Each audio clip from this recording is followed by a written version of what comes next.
Naging emosyonal si Nino Mulak sa kanyang pagdalo sa pagdinig ng Senado kaugnay ng nangyari di umanong panghahalay sa kanyang anak. Sinasabing inabuso ang kanyang anak na si Sandro ng dalawang independent contractors ng GMA7 na sina Jojo Nones at Richard Cruz. Ayon kay Nino, kahit sinong ama ay sasama ang loob kapag sinapit ng anak ang nangyari kay Sandro. Binabaliktad pa daw ng dalawang akusado ang pangyayari sa kanilang mga social media comment. Dahil sa sama ng loob, tumaas pa ang blood pressure ni Nino kaya dinala ito sa klinik ng Senado.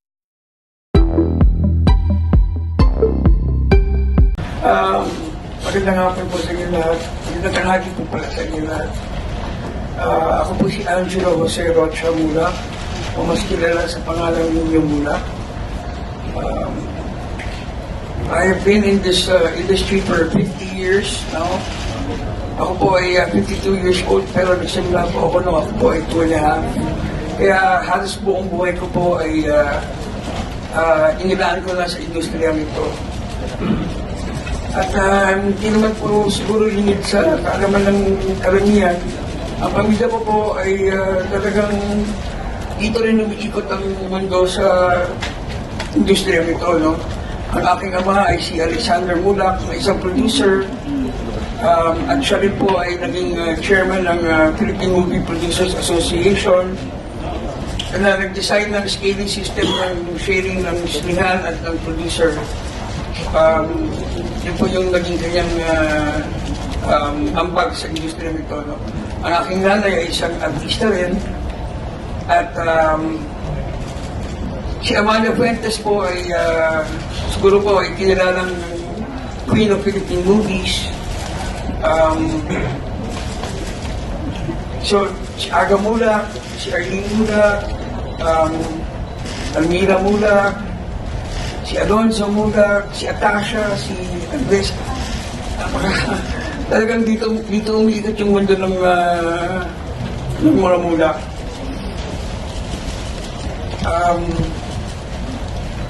Bilang ama, I may not have been a good husband, you know. I may not have tried my best to be a good husband, but I can proudly say that I did my best. Or I did my best to be a good father. Sa abot ng aking makakaya.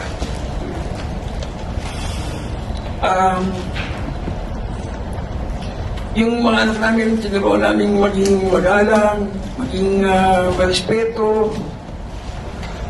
Si Sandro, nung nagsabi siya sa akin na gusto niya mag-artista, sabi ko, sige, pero hindi kita tutulungan. Alam niyo, isang nag-sabi ko sa kanya yan, hindi kita tutulungan, wala akong tinawagan na kahit sino na para makapasok siya sa industriya. Nalaman ko na lang, nag-audition na siya. At nagulit na lang ako, isang araw, nagsabi pa, natanggap ako ng Sparker, nakuha siya ng Sparker. So, proud naman ako na dinagdaanan niya yung gano'n. Na alam ko, katulad ng ating mahal na Senator Robin Padilla, tumanin sa ganyan, sa pagiging stuntman. Diba? Kahit na may kotse siya, pagka may taping siya, sumasabay siya sa service, para walang special treatment. Ganun kababa yung loob ni Sandro. Very tahimik. Tsaka sobrang mahal niya talaga yung trabaho niya. Kaya talaga ako nasaktan nung kinuwento niya sa akin yung nangyari. Kasi para makita niya anak ko na nanginginig at hindi niya halos makawakan yung telepono niya. Nung ginakwento niya sa akin, yung ginawa sa kanya, lalo na si Jojo Nones po, natrabaho namin ni Sir sa walang matigas na pulis sa madilig ng isis. Siya po yung head writer namin. At sobrang galang ko sa kanya, sobrang respeto ko sa kanya. Pag kami, mga events kami, ako po yung unang lumalapit sa kanya. At Sir Jojo pa nga ang tawag ko sa kanya, di ba? Sir, alam mo naman yan. Kaya, hindi ko talaga matanggap na nagawa niya sa anak ko. Yung isa naman, hindi ko naman siya kilala eh. Talagang ko naman siya nakilala nung nangyari yung insidente. Pero sobrang sama ko yung loob ko talaga kay Jordan Wallace.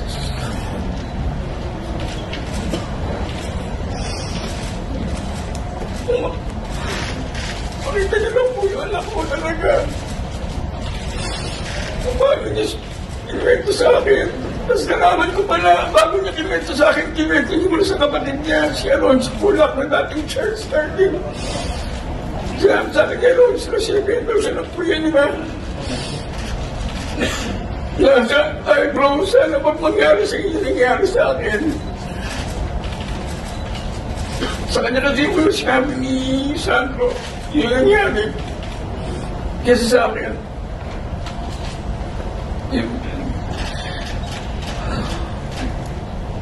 kasama na lang talaga ng hotel. Kung kaya na lang gawin hindi ka naman po binuboto kami mga pero sa isang pamilya lang talagang ang malaki na naging contribution sa industriya nito. What more sa iba? What more sa mga baguhan? Hindi ka naman sinasabi talagang may ginawan sila na iba pero hindi ba kung nakaya na lang gawin sa isang pamilya na talagang baka may pundasyon na sa industriya nito, what more sa iba?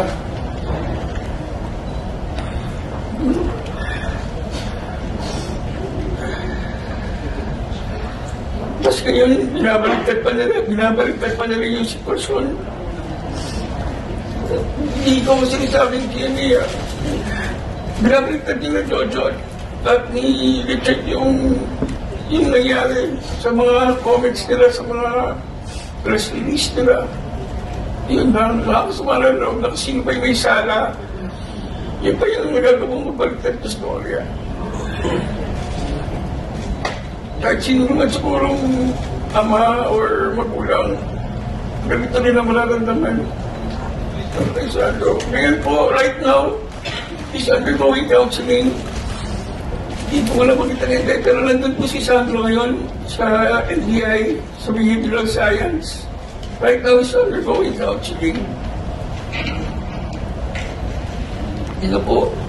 Maraming salamat po sa lahat ng sumusuporta at nagpakita ng concern kay Sandro. At maraming salamat din sa ating mga mahal na senador na nagbigay ng oras para mag-attend sa hearing nito sa lahat ng mga concern. Salamat po. Ito po. Mag-suspend muna tayo ng 1 minute po. Check lang. Blood pressure lang.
Okay lang.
Alam natin. Doktor lang kasi pag may nangyari sa'yo, mananagot. 5 minutes, 10 minutes. Dala ng tubig.